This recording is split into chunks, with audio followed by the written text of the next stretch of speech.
السلام عليكم ورحمة الله وبركاته. إن الحمد لله نحمده تعالى ونستعينه ونستغفره ونعوذ بالله من شرور أنفسنا وسيئات أعمالنا. من يهده الله فلا مضل له ومن يضلل فلا هادي له. أشهد أن لا إله إلا الله وحده لا شريك له وأشهد أن محمدا عبده ورسوله لا نبي بعده. يا أيها الذين آمنوا اتقوا الله حق تقاته ولا تموتن إلا وأنتم مسلمون. يا أيها الناس اتقوا ربكم الذي خلقكم من نفس واحدة وخلق منها زوجها وبث منهما رجالا كثيرا ونساء واتقوا الله الذي تساءلون به والأرحام إن الله كان عليكم رقيبا. أما بعد، إخوة الإيمان، terakhir pembahasan kita dari kitab Al-Kabair yang ditulis oleh Imam Az-Zahabi adalah aklur riba, memakan riba, dan termasuk di mana khulasatul kalam bahwa riba di zaman jahiliyah dan sampai sekarang dengan berbagai macam caranya pun tetap riba, yaitu dua macam, ribal fadl wa riban nasa. Ribal fadl yakni seperti yang sekarang orang kerjakan renten, al-fadl ziyadah, pinjam 1 juta kembali 1.200.000. Kalau pinjol lebih ngeri lagi. Yang kedua, riban nasa, yakni idza halal ad-duyun, ketika jatuh tempo waktu untuk pelunasan hutang, maka imma an taqdi wa imma an turdi. Masya Allah. Orang yang punya uang mengatakan kamu bayar atau kalau tidak didenda. Itu namanya riba nasa. Jadi semua bentuk riba, na'am, dari zaman jahiliyah sampai sekarang itu tidak lepas dari dua ini.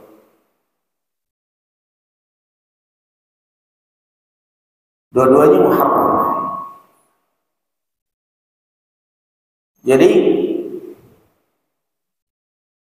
Ar-Rasul sallallahu alaihi wasallam mengatakan, "Ma aktsara ahadin min ar-riba illa kana 'aqibatu amrihi ila qillah." Tidaklah seorang makin banyak menikmati uang riba, makin tergiur dengan riba, kecuali akan berakhir dengan kehancuran pada hartanya.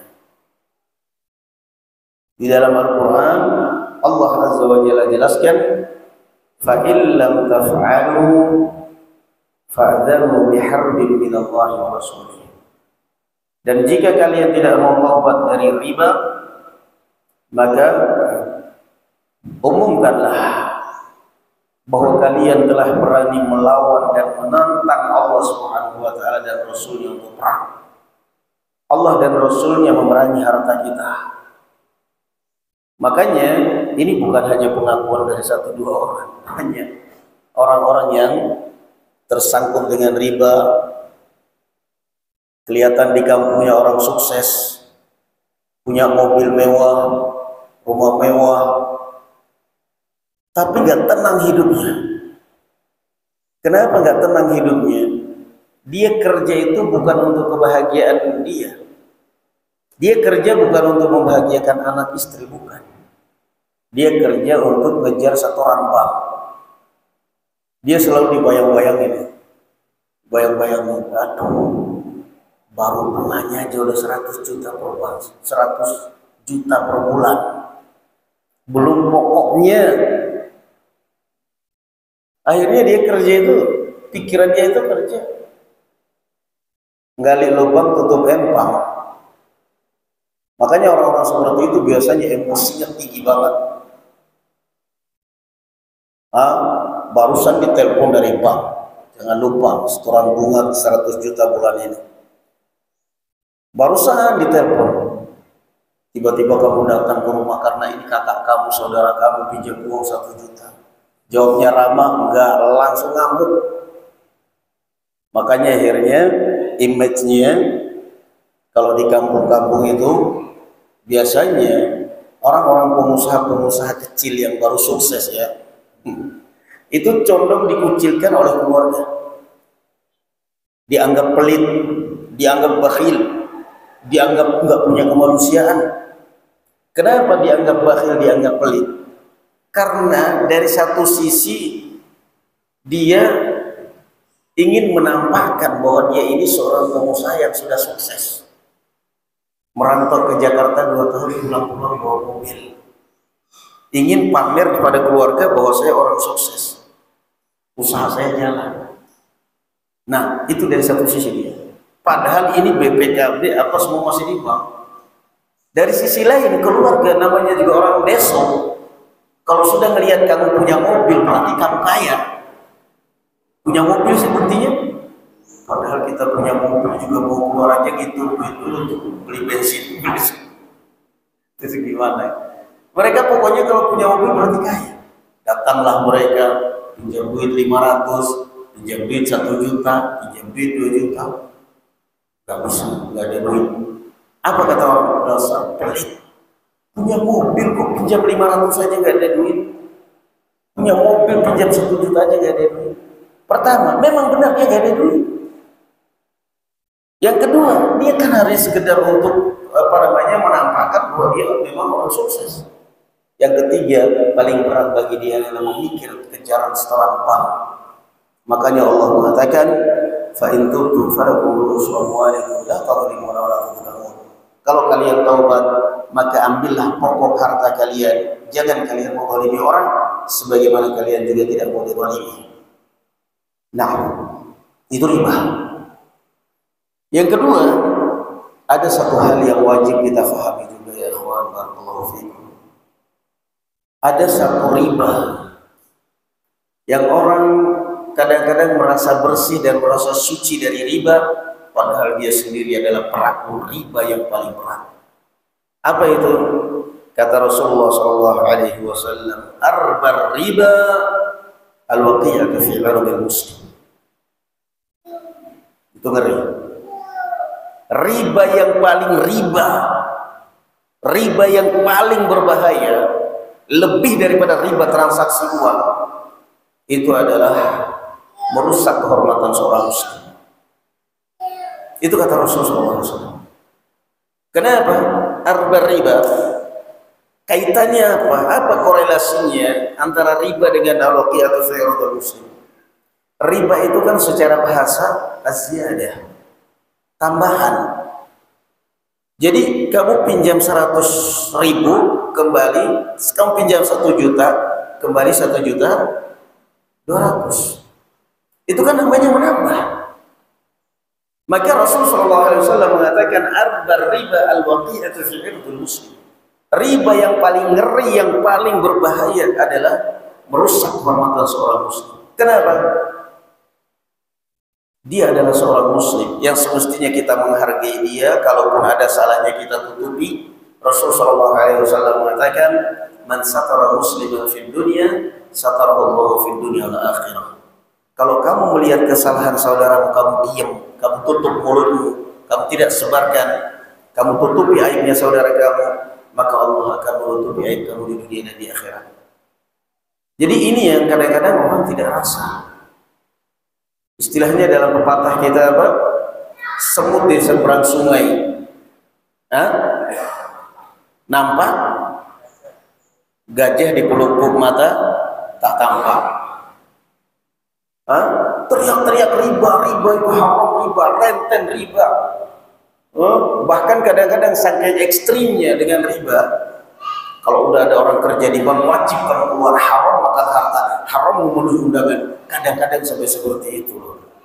Padahal kerja di bank dia cuma satpam doang, nggak ada hubungannya dengan riba.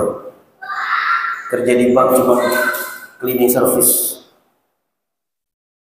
Jadi kadang-kadang sampai seperti itu ekstrimnya.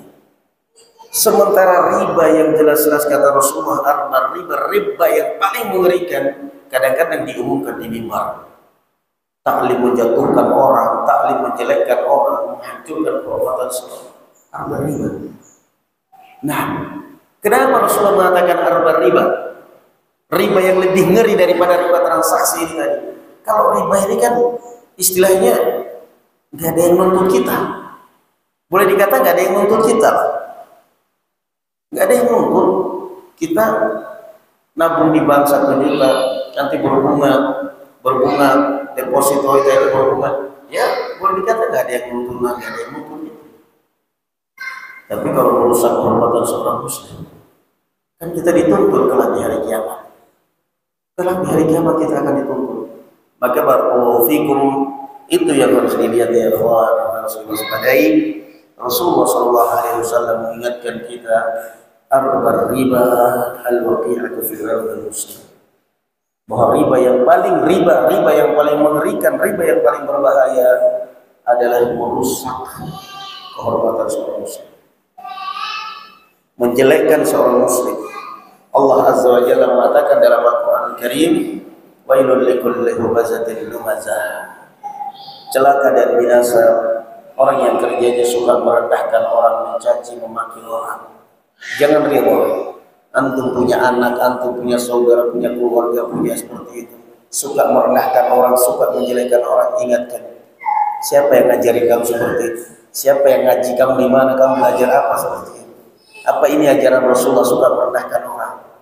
Kalau memang itu adalah ajaran Rasulullah, kalau memang itu adalah ajaran Ustazmu, berarti itu Ustaz mengajarkan musuh itu sombong.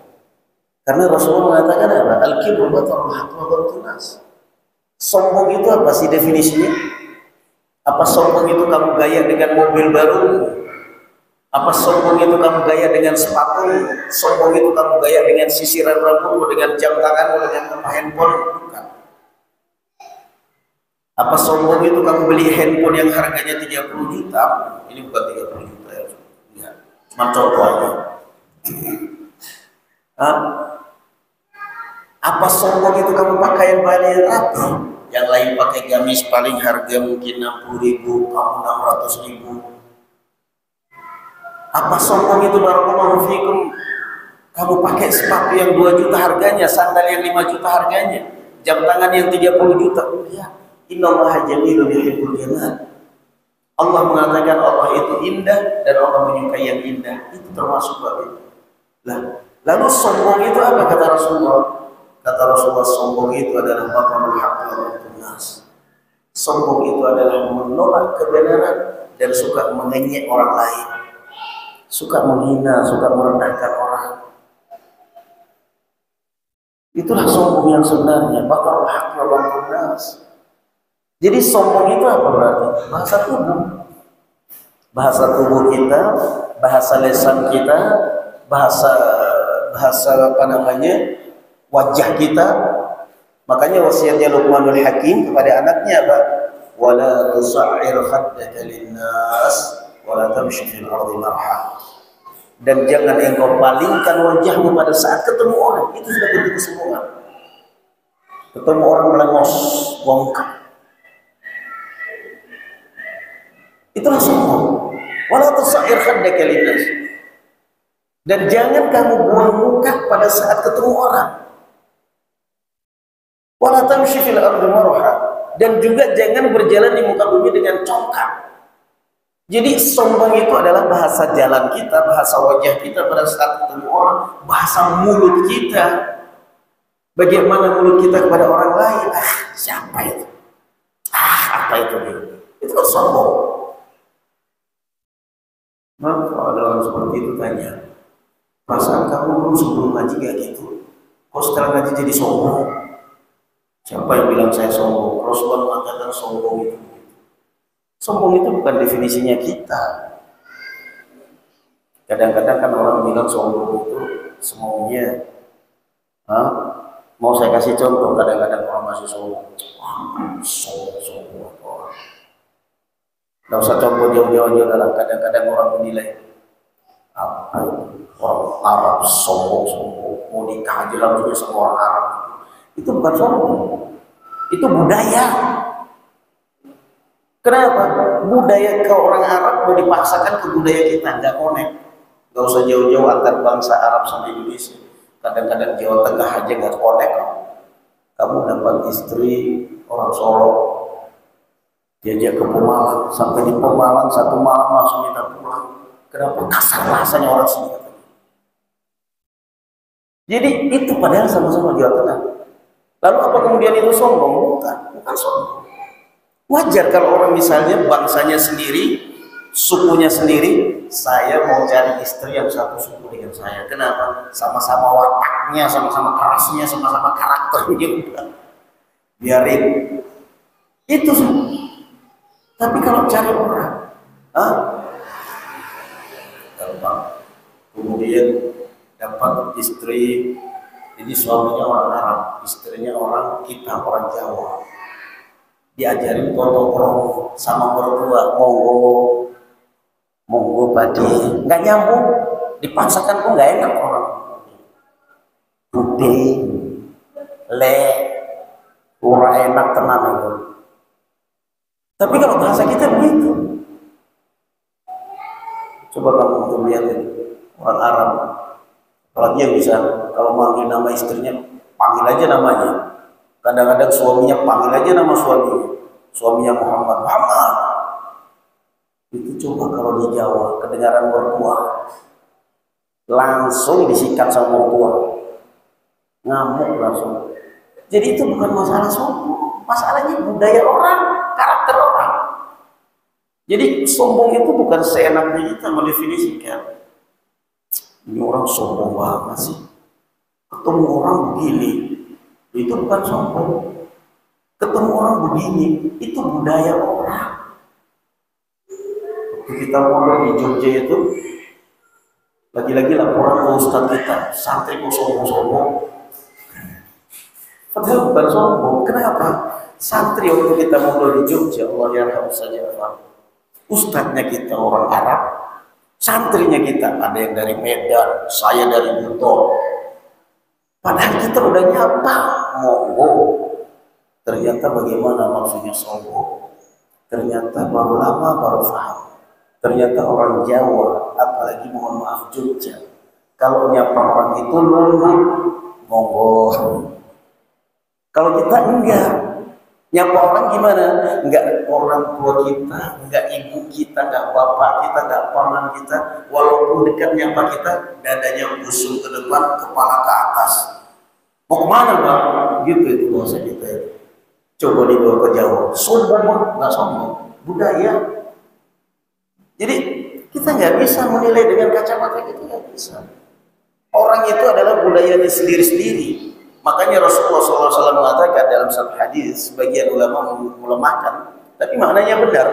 Man ta'allama lughata qaumin amina maqam. Kamu belajar bahasanya satu kaum, aman kamu dari mereka, dari kejahatan mereka.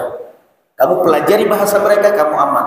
Entah itu bahasa lesan mereka, bahasa budaya mereka, kamu pelajari, kamu aman dari kejahatan mereka. Nah, tapi kalau kita kasar dikit, ini sombong, budaya. Jadi beda. Sombong itu sudah ditegaskan oleh Rasulullah apa? Al-kibru batarul haqqi wa ghamtun nas. Sombong itu kapan kamu merendahkan orang. Jadi sombong itu belum tentu orang yang suka nunduk itu nggak sombong. Ada orang nunduk tapi nanduk. Sombong itu kata Rasulullah adalah batarul haqq wa ghamtun nas. Menolak kebenaran, nggak mau menerima. nggak mau dengar kebenaran. Mau dikasih dalil apapun, nggak mau dengar kebenaran kecuali yang datang dari ustadz yang dia keramatkan. Itulah sombong. Loh, ini dalilnya Quran Sunnah. Sebelum ustadz saya yang menyampaikan nggak mau terima, itu sombong. Yang kedua apa? Ghamtun nas, suka melecehkan orang, suka menghendak merendahkan orang. Ini orang sesat, orang itu orang. Apa kerjanya sebagai orang? Nah, itu barakallahu fikum, jelas tambahan tentang yang kita baca dalam bab sebelumnya. Sekarang kita masuk kepada al-kabiratus tsaminah, dosa besar yang ke-8, yaitu aklu malil yatim zulman. Ini belum kemarin ya, makan harta anak yatim belum ya? Belum. Baik. Memakan harta anak yatim secara zalim menunjukkan bahwa tidak semua memakan harta anak yatim itu haram. Memakan harta anak yatim diperbolehkan kalau memang dalam batas dia mengambil haknya juga. Baik. Qala Allah Ta'ala, innal ladzina ya'kuluna amwalal yatama zulman innama ya'kuluna fi butunihim nara wa sayaslawna sa'ira wal a'udzu billah. An-Nisa ayat 10. Dan sesungguhnya orang-orang yang memakan harta anak yatim dengan zalim, dengan tidak haknya, maka sama saja dia memasukkan dalam perutnya bara api neraka jahanam, dan dia akan masuk ke dalam neraka waliyadzubillah. Nyicil neraka. Orang makan harta anak yatim itu nyicil neraka. Yang kedua, waqala ta'ala, wala taqrabu malal yatimi illa billati hiya ahsan. Dan janganlah kamu mendekati harta anak yatim kecuali dengan cara yang baik. Apa cara yang baik? Kata Mujahid, kata bagian mufassirin, ini dalam surat Al-An'am 152, artinya at-tijaratu fiha, dengan mendagangkannya, menginvestasikannya, kemudian kamu ambil sebagai hakmu sendiri. Kamu menjalankan modal anak yatim, harta anak yatim, kamu jalankan. Taruhlah modal anak yatim ini 30 juta, kemudian kamu ambil sebatas keringat kamu dan juga sebatas upah kamu dan keuntungan kamu dari harta anak yatim ini. Nah, kamu kembalikan semua. Berapa persentasenya itu sudah jelas, itu boleh. Nah, ayat ini barakallahu fikum ya ikhwan, paling tidak kalau kita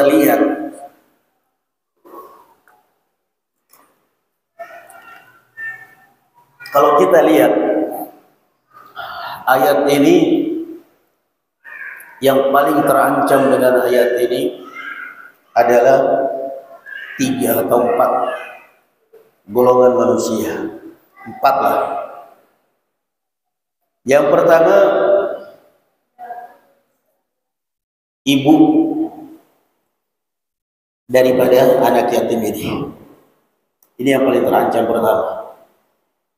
Karena ketika suamimu meninggal dan dia meninggalkan anak-anak yang kecil dan suamimu punya harta, kamu wahai ibu hanya berhak memanfaatkan harta suami kamu ini 1/8 bagian warisan.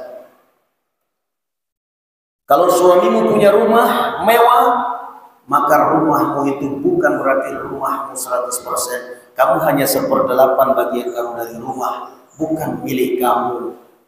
Sisanya milik siapa? Milik anak-anakmu, anak-anakmu, anak-anaknya suami kamu. Maka kalau dihabiskan oleh ibunya, itu sering terjadi. Rumah dijual oleh ibunya, kendaraan dijual oleh ibunya, foya-foya. Setelah itu giliran anak-anaknya sudah besar, mereka punya tinggal rumah di gubuk, tinggal di gubuk. habis hartanya. Tadinya anak-anaknya baik, nurut pada ibunya, berbakti pada ibunya, tapi lama kelamaan anak-anak ini berubah. Dari mana? Dari cerita tetangga. Tetangga pada cerita, ketemu tetangga, ya Allah, nah kasihan banget nasib kalian. Nah, kenapa emangnya Pak? Kenapa Bu? Ya kasihan lah. Kalian tahu itu rumah putih 2 tingkat, cat putih 2 lantai itu? Iya Pak, tahu itu ada. Itulah rumah kalian dulu. Itulah tadinya rumah kalian. Itulah rumah orang tua kalian tadi. Kenapa Pak? Ya itu, kamu umur 2 tahun, kamu umur 1 tahun, bapakmu meninggal, dijual oleh ibunya kalian, dipakai hartanya untuk ini itu habis. Sekarang kalian nasibnya seperti itu.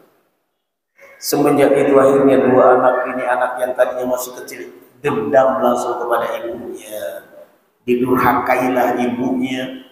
Bahkan ada yang kadang-kadang naudzubillah sampai naudzubillah lah pokoknya kejadiannya, masya Allah. Kenapa? Itulah hasilnya, memakan harta anak yatim. Maka sekali lagi yang paling terancam dengan ayat ini adalah 4 orang ini. Yang pertama itu, seorang ibu yang ditinggal mati oleh suaminya, meninggalkan anak-anak masih kecil-kecil dan meninggalkan harta. Maka kamu harus sadar wahai sang ibu, kalaupun kamu mau menikah lagi, carilah laki-laki yang aman, yang kira-kira bisa melindungi hartanya suami kamu, bukan mengharapkan hartanya suami kamu. Nah, kalaupun misalnya diincar si janda ini, kamu diincar oleh ibu, maka carilah laki-laki yang kira-kira benar-benar menikah dengan kamu itu bukan mau menghabiskan hartamu, bukan mengincar hartamu, justru dia mau melindungi harta kamu supaya kamu dapat 1/8 yang lain untuk anak-anak kamu. Itu rumah jangan kamu jual, itu harta kamu pegang, itu harta untuk anak kamu, harta warisan. Jangan dapat laki-laki yang salah. Nah, ini banyak ini laki-laki di depan saya yang baik-baik, alhamdulillah, yang siap untuk seperti itu. Hah? Itu kalau mau cari lagi, kalau mau nikah lagi, diincar oleh laki-laki. Kalau sudah wanita seperti ini tergila-gila sama laki-laki, kebetulan dia dapat laki-laki yang mata duitan, habis hartanya. Habis hartanya.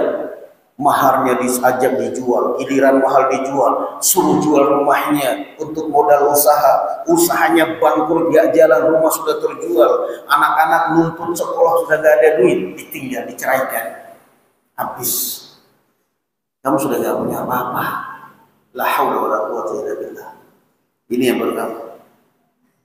Yang kedua, yang paling terancam dengan ayat ini, barakallahu fikum ya ikhwan, kalau kita lihat adalah keluarganya, entah itu keluarganya bapak mereka yang meninggal ataupun keluarganya ibunya anak ini. Karena biasanya kalau orang meninggal, keluarganya biasanya pada mangap semuanya. Mumpung anak ini masih kecil, anaknya masih kelas 1 SD, kelas 2 SD, nggak tahu harta apa, rumahnya mau dijual apapun nggak peduli mereka, nggak mikir itu karena masih kecil. Makanya Allah Azza wa Jalla mengatakan apa? Wala ta'kuluha israfan wa bidaran an yakbaru. Faman kana ghaniyan falyasta'fif wa man kana faqiran falyakul bil ma'ruf. Kata Allah Azza wa Jalla, dan jangan kamu makan harta anak yatim itu dengan alasan mumpung masih kecil, karena kalau udah besar bakal nuntut, mumpung masih kecil makan. Kalau kamu adalah orang yang berkecukupan, yang kaya, yang cukup, jangan kamu sentuh itu harta anak yatim. Kalau kamu orang miskin dan butuh modal dari harta anak yatim ini, kamu ambil, kamu dagangkan, kamu makan sebatas persentase yang memang ada, setelah itu kembalikan. Tapi kalau kemudian dikuasai oleh keluarganya, lah, tidak ada sama sekali. Biasanya kan seperti itu, kalau orang yang nggak tahu. Bapak meninggal, punya saudara kadang laki-laki, mereka ini yang masuk ingin menguasai harta saudara mereka. Padahal dia meninggal sudah punya anak. Iya, kalau anaknya perempuan masih ada harapan mereka dapat warisan. Anak perempuan 1,5, kalau anak perempuan 2 orang lebih 2/3, kemudian istrinya 1/8, sisanya dibagi kepada keluarga adiknya yang meninggal ini, saudara yang meninggal ini. Kalau ada orang tuanya yang meninggal ini, ya berarti ibunya 1/6, bapaknya sisa. Tapi kalau anak laki-laki 1, walaupun masih bayi, baru lahir, bapaknya meninggal, belum dikubur, istrinya melahirkan. Bapaknya meninggal, suaminya meninggal, suaminya belum dikubur, istrinya melahirkan anak laki-laki. Maka berarti semua harta warisan terkunci dari keluarga yang meninggal ini tadi. Laki-laki masalahnya, penguasa tunggal. Ibu ngambil harta 1/8 karena ada anak, sisanya diambil oleh bayi yang baru lahir.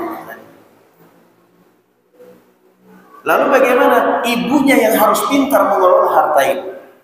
Dia harus ngitung. Peninggalan suami saya taruhlah 1 miliar, taruh 1 miliar. 1 miliar bagi 8, berapa berarti bagian istrinya? Berapa istrinya? Cepat dong, kalian kan ahli dalam bisnis semua. 1 miliar bagi 8 berapa? 1/8 1 miliar berapa? Hah? Berapa? 120-an? Udah, 120. Berarti bagian istrinya dari harta peninggalan suami 120. Selain itu milik anakmu. Ini yang harus dijaga. Kamu habiskan itu 120. Terserah kamu. Tapi yang jelas yang sisa ini adalah harta warisan anakmu. Apa nggak bakti banget? Apa nggak bangga banget? Anak kecil lahir dan besar yatim, begitu sudah mulai bisa memanfaatkan harta, diajarin itu semua. Nah, ini peninggalan bapakmu nih. Ada 709, ada 800 juta lebih. Bangga banget anak. Bakal berbakti banget sama orang tua. Itu yang kedua. Yang paling terancam dengan ayat ini adalah keluarga-keluarga yang yang meninggal ini tadi. Makanya dulu waktu kita belajar ilmu faraid di Yaman, ilmu faraid itu guru kita cerita, guru kita orang Hadramaut, Syekh Anis, bukan capres ya. Guru kita Syekh Anis di sana. Dia cerita, katanya ada sebagian itu sering dia cerita, katanya di daerah dia sering terjadi. Sering terjadi suaminya meninggal, istrinya masih mengandung. Itu sering kejadian. Suaminya meninggal, suaminya ini kaya, punya duit banyak. Istrinya masih mengandung. Kan harta warisan nggak boleh dibagi. Ketika meninggal ini nggak boleh langsung dibagi, harus nunggu lahir bayi ini dulu. Maka dalam penantian keluarga-keluarga suami yang meninggal tadi ini, itu mereka spot jantung. Ini kalau sampai lahir bayi ini laki-laki, habis 0% kalian harta warisan, nggak dapat apa-apa. Terhijab sudah. Nah, terhijab anak laki-laki itu, makanya orang Arab itu pokoknya target pertama kalau kaya harus punya anak laki-laki. Supaya apa? Kakaknya, adiknya nggak dapat warisan. Blok sama anak laki-laki. Mereka mikir, ini kalau sampai lahir anak ini laki-laki, habis kalian 0% kalian dari warisan. Lalu bagaimana caranya? Berbagai macam cara. Gimana supaya kandungan ini keguguran? Gimana supaya kandungan ini meninggal di dalam kandungan? Gimana supaya semuanya? Karena kalau lahir, walaupun lahir nangis, setelah itu mati langsung, itu sudah kategori manusia dia, maka sudah menghijabnya dia. Akhirnya kadang-kadang diusahakan kejahatan seperti itu. Bagaimana supaya ini bayi meninggal dalam kandungan, supaya keguguran, sehingga hartanya bisa diambil alih oleh keluarga. Itu saja. Dan ini bahaya sekali. Makanya saya katakan tadi, ini yang paling terancam. Yang kedua adalah ini tadi, keluarga dari kedua belah pihak, keluarga ibunya ataupun bapaknya. Maka kita harus paham. Misalnya ada kakak saya meninggalkan anak dan dia punya harta. Udah, kalian masih kecil-kecil. Ini ponakan saya umur 2 kelas 2 SD kelas 1. Udah. Istrinya kakak, kamu jangan macam-macam. Itu yang benar dalam harta warisan. Kamu istrinya kakak saya meninggal, kamu bagian dari harta suami kamu 1/8. Ini ponakan saya, sisanya adalah harta mereka. Saya akan investasikan untuk mereka. Saya akan jaga harta mereka. Itu yang benar. Yang ketiga, barakallahu fikum ya ikhwan, yang paling terancam dengan ayat ini siapa? Orang-orang pengasuh anak yatim, panti asuhan. Hati-hati, jangan mencari kekayaan dari mengatasnamakan anak yatim. Orang nggak punya kerjaan, nggak punya profesi apa-apa, barusan buka panti asuhan, tahu mobilnya Innova terbaru. Siapa ini, harta siapa ini yang kamu makan? Anak yatim ditampung untuk memperkaya diri. Semestinya apa? Kalau memang kamu benar-benar anak yatim, kamu benar-benar menyantuni anak yatim, begitu keluar itu anak yatim sudah dewasa, punya modal usaha. Itu yang benar. Ini anak yatim disekolahkan, SD, SMP, SMA, sambil dilatih wirausaha. Begitu anak ini tamat SMA, kamu sudah selesai, kamu sudah tidak ada lagi yatim di sini. La yutma ba'dal bulugh, kata Imam Mujahid bin Jabr, yatim itu sebelum balik. Kalau sudah balik, sudah bukan yatim lagi. Sudah bukan yatim lagi. Maka semestinya begitu anak yatim ini keluar dari panti asuhan, semestinya dia punya modal usaha. Semestinya dikalkulasi. Saya punya anak asuh panti asuhan, anak asuh saya 100 orang. Dan saya dapat sekian per bulan dari kaum muslimin untuk anak yatim ini, maka berarti saya harus, ini anak mulai masuk umur 5 tahun. Berarti insya Allah 10 tahun sudah balik, taruhlah 11 tahun lah, saya bikin 11 tahun. Berarti ini anak hanya saya akan asuh sampai 11 tahun, paling tidak saya akan tabungkan per bulan sekian. Begitu 11 tahun udah keluar dari sini karena udah dewasa, udah bisa udah nikah, bahkan udah usaha, nih kamu ada modal kamu dari sini 50 juta. Tapi kalau anak yatim begitu besar dikeluarkan begitu aja seperti ayam dilepas dari kandang, nggak dapat modal apa-apa, nggak dapat pendidikan wirausaha apa-apa, ya akhirnya ujung-ujungnya apa? Jamret. Ujung-ujungnya apa? Tinggal di bawah kolong jembatan. Ujung-ujungnya apa? Ngamen. Itu yang terjadi. Maka yang ketiga yang paling terancam dengan ayat seperti ini adalah orang-orang seperti ini. Kalau memang tidak sanggup, nggak usah mengatasnamakan anak yatim untuk mencari kekayaan, bahaya. Nah, tapi kalau mereka benar-benar amanah dan tanggung jawab, Rasulullah Shallallahu Alaihi Wasallam mengatakan, "Ana wa kafilul yatim kahataini fil jannah." Saya dan orang penyantun anak yatim, saya dan orang yang menyantuni anak yatim, kedudukannya seperti ini di surga. Antara jaraknya jari telunjuk dengan jari tengah, dekat sekali kedudukan dengan Rasulullah. Itu kalau menyantuninya dengan baik. Tapi kalau tidak, waliyadzubillah. Yang keempat yang paling terancam dengan ayat ini siapa ya ikhwan? Yang keempat yang paling terancam dengan ayat ini adalah laki-laki yang nekat menikahi janda yang anaknya masih kecil-kecil. Ya enggak? Jelas iya. Kamu sudah ngerti janda, anaknya 6, paling besar umur 10 tahun. Berarti kan yatim semua. Oh ya udah, kamu siap mental berarti. Kamu siap mental. Fa ammal yatima fala taqhar. Enggak boleh menghardik anak yatim. Wah, ini tiap hari kamu diganggu oleh anak yatim dalam rumah. mending mundur aja dulu, cari janda yang masih belum punya anak, atau cari janda yang anaknya udah besar gak ganggu orang tua, atau pokoknya gitulah, resikonya berat.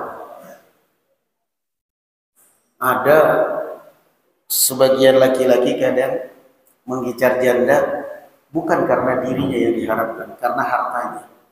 Janda kaya, janda kaya ini, janda kaya ini, kaya sih kaya, tapi lihat anaknya 5, mau digantung. Coba lihat, karena apa? Ternyata kamu bilang janda kaya, janda kaya, janda kaya. Ternyata kayanya itu bukan harta dia, harta mantan suaminya. Enak aja kamu tinggal datang jual rumah, terus habis kamu masuk neraka di situ. Ya bisa. Sudah kenapa? Janda kaya. Oh, udah apa janda kaya. Begitu selesai nikah, ini rumah saya, ini sertifikat, maaf. Sertifikat itu hartamu, harta anak yatim. Gak boleh. Saya laki-laki mohon maaf. Saya bukan bolong. Saya punya laki-laki punya harga diri. Hartamu, hartamu. Saya berkewajiban membiayai menafkahi kamu. Saya berkewajiban menafkahi kamu. Dan saya kalau mampu berkewajiban menafkahi anak-anak. Bukan saya mau menghabisi harta kamu. Itu baru namanya lelaki. Itu benar namanya lelaki. Jadi ingat, yang keempat yang paling terancam dengan ayat ini adalah itu. Laki-laki yang kadang-kadang nekat menikahi janda yang punya anak kecil-kecil, setelah hartanya habis dia tinggalkan, waliyahumillah. Dan orang seperti ini biasanya hidupnya nista. Nanti pada akhirnya hidupnya dari musibah ke musibah. Dari musibah. Kenapa? Yang namanya kezaliman itu kata Rasulullah SAW, dosa yang paling Allah segerakan hukumannya di dunia ini itu 2. Memutus hubungan silaturahmi sama kezaliman. Orang seperti ini biasanya naudzubillah, hidupnya terluntang-luntang dia. Karena zalim kepada anak yatim. Dihabiskan harta anak yatim, setelah habis ibu mereka diceraikan, akhirnya kembali lagi. Makanya kata Syekh Ibnu Utsaimin rahimahullah ketika ditanya, apa boleh seorang wanita ya Syekh ditinggal mati oleh suaminya, kemudian dia tidak mau menikah dengan alasan membesarkan anaknya terlebih dahulu? Beliau membenarkan, boleh, nggak ada masalah. Karena khawatir dia ini dapat laki-laki yang mana ya? Ini saya dapat suami, ini laki-laki yang mengharapkan diri saya dan anak-anak saya, atau laki-laki yang hanya mengharapkan harta saya. Kalau laki-laki yang hanya mengharapkan harta saya, habis nanti saya bakal tersiksa dengan anak-anak saya. Harta saya habis, saya bakal dibuang. Nah, makanya kadang-kadang juga janda nggak waras. Ngerti sudah statusnya janda, anaknya masih kecil-kecil, posting status terus di Facebook. Janda muda, janda muda, janda. Innalillahi wa inna ilaihi raji'un. Ini janda nggak waras. Semestinya antenglah, kamu punya anak kecil, ingat itu anak-anak kamu. Tanggung jawab kamu itu adalah kepada anak-anak kamu. Kata Rasulullah SAW, "Man ala jariyataini hatta tablugha kana kuntu ana wa huwa kahataini fil jannah." Siapa yang membesarkan anak kecil, dibesarkan anaknya, apalagi kalau anak perempuan sampai besar sampai balik, maka dia akan masuk di dalam surga sama dengan aku seperti ini jarak kedudukannya. Mulia. Nah, ini nasihat juga kepada para janda yang sering barakallahu fikum panjang-panjang status di Facebook, bikin fitnah orang. Nggak taunya pasang status di Facebook, wajahnya wajah editan. Wajahnya wajah editan. Begitu lihat aslinya kayak mobil karatan tanpa dempul. Ini fitnah. Jadi ini barakallahu fikum ya akhwan. Qala sallallahu alaihi wasallam, bersabda Rasulullah sallallahu alaihi wa ala alihi wasallam, ijtanibu as-sab'al mubiqat. Jauhilah 7 dosa yang membinasakan. Ada 7 dosa tapi tidak membinasakan orang. Ada. Tetapi 7 dosa ini membinasakan orang. Di antaranya adalah aklu mali yatim. Ini sudah kita lewati. Memakan harta anak yatim. Ya, ini yang tadi saya sampaikan. Orang biasanya laki-laki yang seperti ini menikahi janda hanya yang diincar hartanya. Nista biasanya hidupnya orang seperti itu. Nanti dia nikah bakal gitu lagi. Nggak bakal mendapatkan kebahagiaan pada saat dia menikah dengan siapapun. Azab dari Allah Subhanahu wa Ta'ala. Azab itu nyata dari Allah Subhanahu wa Ta'ala. Ijtanibus sab'al mubiqat. Kemudian wa kullu waliyyin liyatimin, dan setiap wali yatim idza kana faqiran fa'akala bil ma'ruf fala ba'sa alaih. Setiap wali yatim kalau dia miskin lalu dia memakan harta anak yatim dengan ala kadarnya, mengambil haknya karena dia capek ngurusin, boleh. Seorang ibu misalnya, bagian saya 1/8. Tapi kan saya capek ngurusin anak saya besarkan anak ini. Ya sudahlah, saya akan ambil toh juga untuk makan mereka juga. Saya masakkan mereka, saya cucikan baju mereka, saya rawat mereka. Ya hitung-hitung saya potong dari warisan anak-anak saya ini, taruhlah 2 anak. Warisan mereka ini 1 anak mungkin sekitar 300 juta kalau segede. Ya saya ambil aja per hari misalnya 1 hari 7.000 atau 10.000 misalnya, termasuk makannya 10.000 misalnya per hari, berarti 20.000, termasuk makannya, ya beli deterjennya, ya untuk semua. Mereka sakit apa semua itu hasil perawatan, itu namanya perawatan. Jadi boleh dia mengambil upah dari anaknya ini. Tapi tidak boleh diemplang semuanya, dia harus punya perhitungan. Jadi si janda ini ketika mulai suaminya meninggal, dia sudah langsung menghitung berapa warisan suami saya. Rumah ini kalau dijual berapa? Harga 500 juta.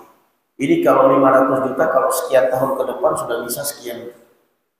Berarti sudah, taruhlah sekian harga 500 juta, perusahaan ini semuanya sudah, maka berarti warisan saya dari suami saya sekian, yang lain warisan anak saya. Saya tinggal menghitung per hari saya ambil 10.000 dari harta anak saya dari warisan sebagai upah membesarkan mereka, merawat mereka. Toh juga mereka makan, saya masakin, saya yang belanjain. Nggak mungkin saya kasih harta ini mereka masak sendiri masih kecil-kecil. Maka dia hitung dari situ. Pokoknya 10.000 saya usahakan harus cukup. Toh mereka juga sudah ada uang jajan, ada itu semua, saya akan usahakan harus. Termasuk sumbangan-sumbangan dari luar.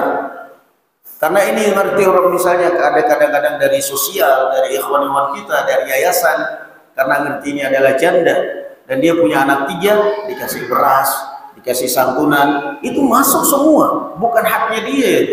Dia harus punya perhitungan yang matang karena dia sekarang punya tanggung jawab. Anaknya anak yatim, anaknya anak yatim, dia harus punya tanggung jawab.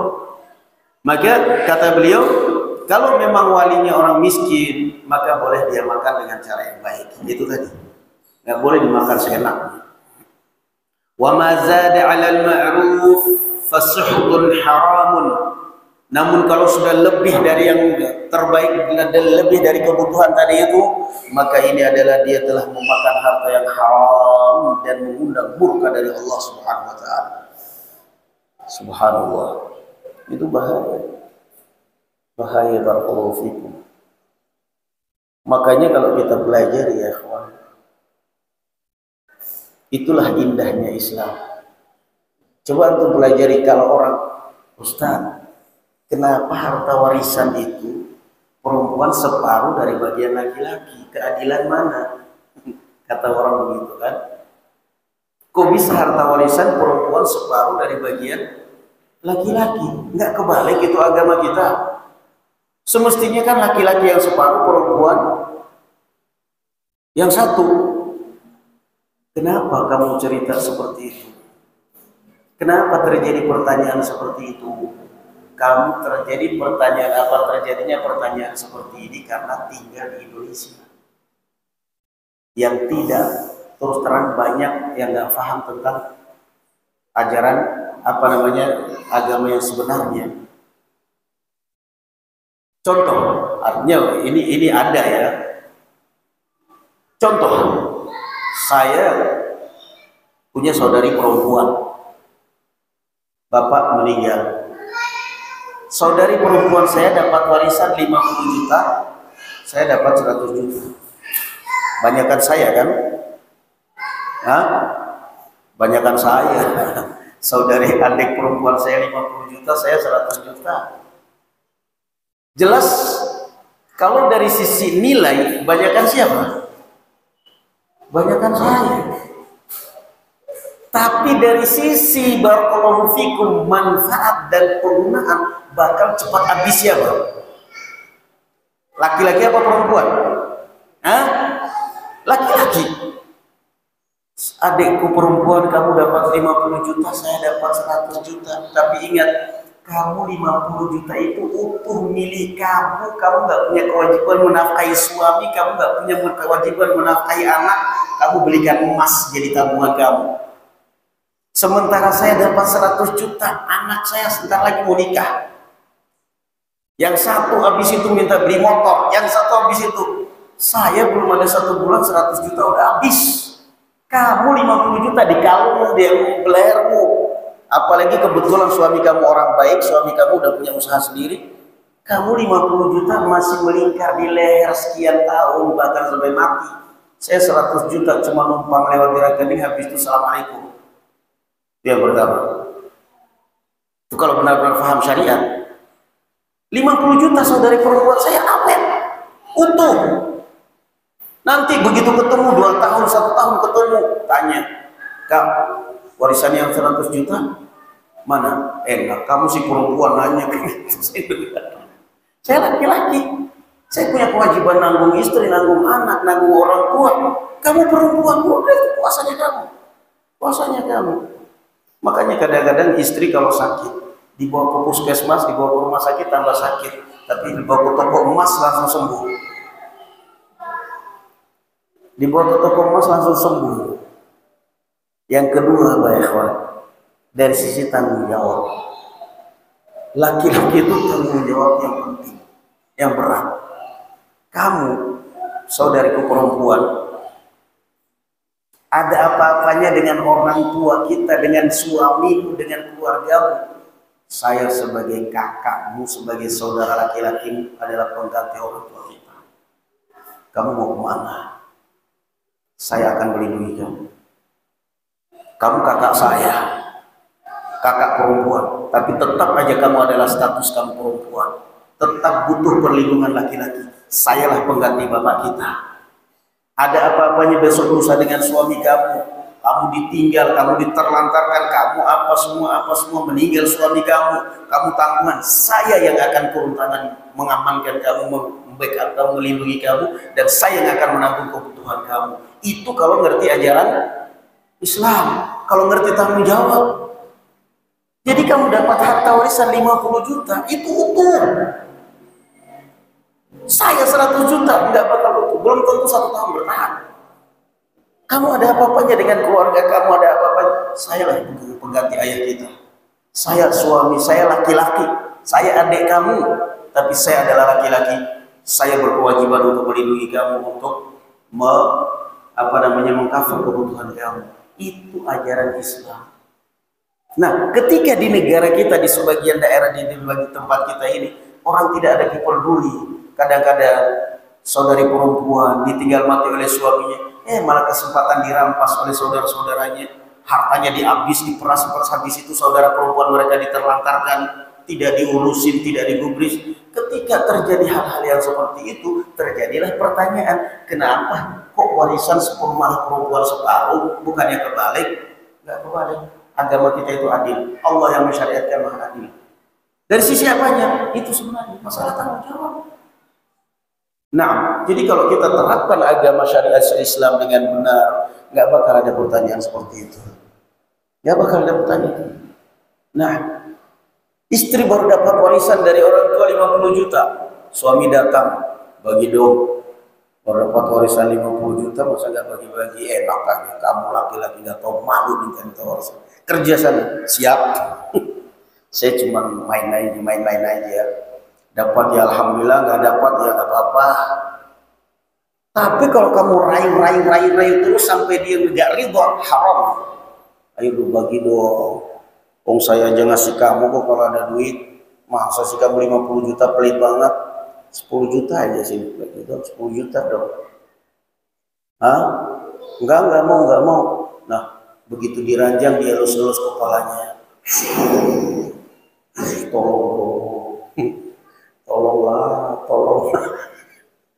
Tolonglah. Sampai akhirnya mau juga. Tapi ingat, kalau sampai dia tidak ikhlas maka itu harta yang tidak halal. La yahillu malu imri'in muslimin illa bi tibati min nafsihi. Tidak halal harta seorang muslim kecuali kalau dia ikhlaskan. Maka tidak halal kalau dia. Jadi itu sebenarnya syariat kita juga. Perempuan dapat 50, dapat separuh, enggak kewajiban nafkahi anak apalagi suami. Sementara suami punya duit, nggak punya duit, harus ngasih nafkah kepada anak dan istri. Makanya rata-rata yang duluan meninggal suami. Mumet masalah kepalanya. Sudah kerja nggak dapat duit, pulang ditinggal, ditunggu di pintu, duitnya mana? Stres, tidur di kolong jembatan. Kayak gitu. Yang terakhir, barakallahu fikum wal ma'ruf yurja'u fihi ila urfin nas al-mu'minin al-khalil min al-agradil khabi'ah. Dan yang namanya memakan harta anak yatim adalah dikembalikan kepada kebiasaan masyarakat di situ, kebiasaan kaum mukminin yang jauh dari niat-niat yang busuk, yang jahat. Artinya apa? Memakan harta anak yatim dengan baik ya, ada sebatas kebutuhan itu tadi. Kebutuhan karena ibu ini tadi memasak, mencuci pakaian, merawat mereka, nggak lebih dari itu. Nggak boleh kemudian harta anak yatim dipakai untuk beli mobil. Apa kebutuhan anak yatim untuk beli mobil? Tapi kalau kemudian dia butuh, mungkin saya perlu beli motor, saya akan hitung semua. Dia harus dihitung hutang itu. Saya akan beli motor. Dari saya uangnya 5 juta, dari anak saya 5 juta, 2 anak 2,5 juta. Kebutuhan mereka saya perlu antar jemput sekolah, itu termasuk insya Allah nggak ada masalah.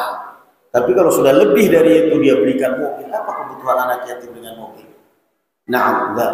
Jadi faliyakul bil ma'ruf, makan dengan cara yang baik, yakni tidak sampai merugikan apalagi menghabiskan harta anak yatim. Na'am, barakallahu fikum. Wallahu a'lam bis-shawab. Subhanakallahumma bihamdik, asyhadu an la ilaha illa anta, astaghfiruka wa atubu ilaik. Assalamualaikum warahmatullahi wabarakatuh.